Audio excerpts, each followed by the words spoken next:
All right, fellas. It's another week. Filming this on May 19th. I've known for a while now the importance of having coaches in my life.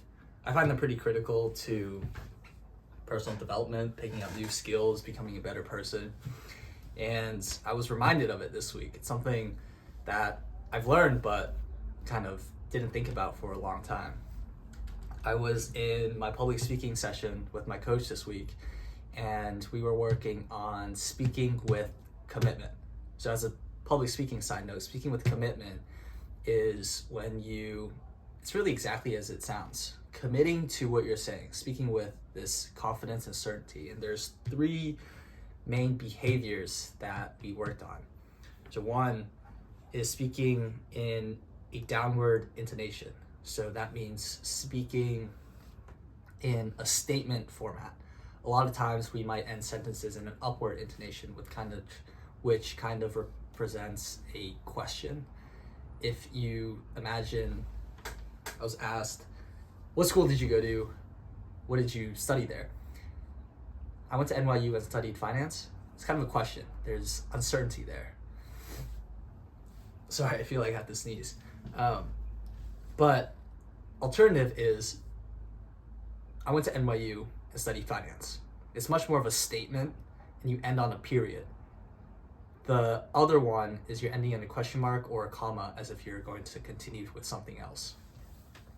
The second one is having firm facial expressions, and that includes making positive eye contact and not having movements on your face that exhibits you're unsure about what you're going to say.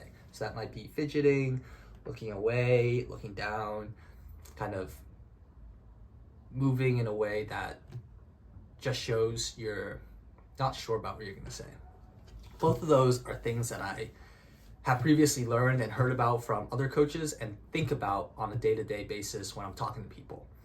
This last one is self-deprecating self-talk.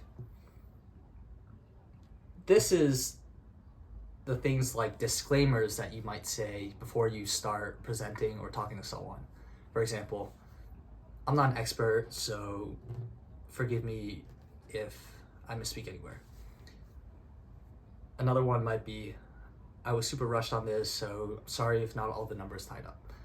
It's stuff that you say that immediately undermines the way that you're able to commit to what you're saying. It affects how people perceive what you're delivering.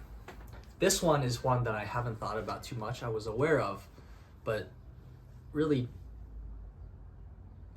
don't pay attention to because I thought I typically don't do that.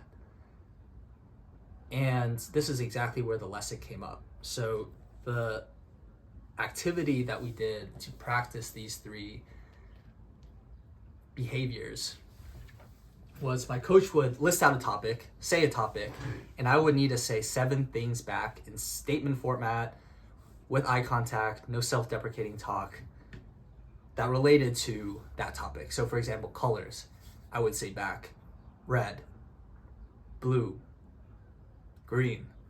And this is actually a lot harder when you're focusing on all those behaviors. One of the ones was car brands. I could name 7 car brands in my sleep, but when I was doing that, I was taking 6, 7, 8-second pauses between these to really think about the car brands, try to remember them because I was really trying to nail down the behavioral element of it. Anyways, we go through 6 rounds of this, all is good. And we get the 7th, and she says, 1950 Grammy winners. And I immediately freeze and kind of just give up. I collapse and kind of look down and say, oh, I can't do that. And really commit all the flaws that she had just previously said don't do. And looking back, this was a really helpful moment to see the impact that coaches can have, because if you recall that third behavior that she taught, the disclaimers, it's something that I was aware of but didn't think about much because I thought I would never commit to that in the real world. And this exercise exposed me completely.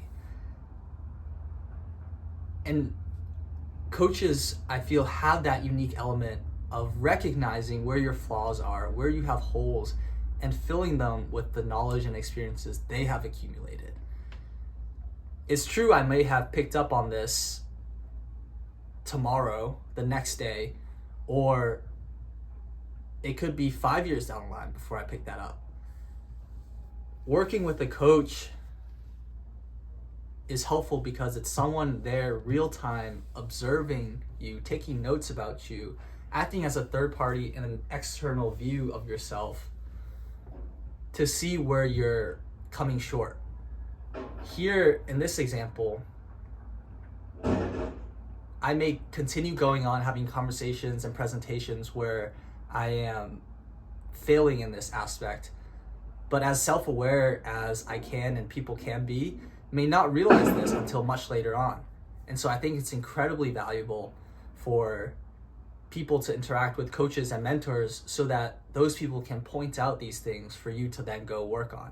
Now, this is not to say one coach is going to solve all your problems or one coach is going to be right for everybody. It's about working with someone that has an accumulation of experiences and knowledge that's able to fill the holes that you're looking to fill. And the type of coaches that's going to work for each individual is going to be very different, but I nonetheless feel like it will make an impact.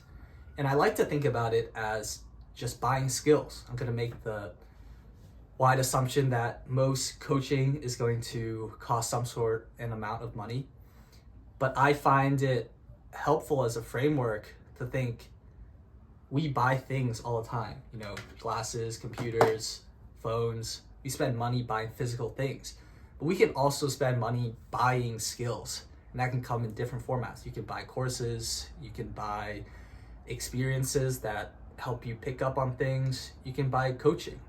You're paying them so that you can learn directly from the experiences and expedite your learning process. So that's a shout out to all the coaches that I've worked with in the past and still do. Mentors as well. You guys have been very transformative to my life, and I have you guys to thank for it.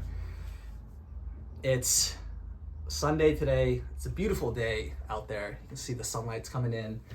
Moved to this new place with actually great natural sunlight, which is a huge change here in New York for me. It's beautiful. Get out there, have a good time. It's about to be summer, about to be June. Get out there, do what you need to do, and we'll see you guys next week.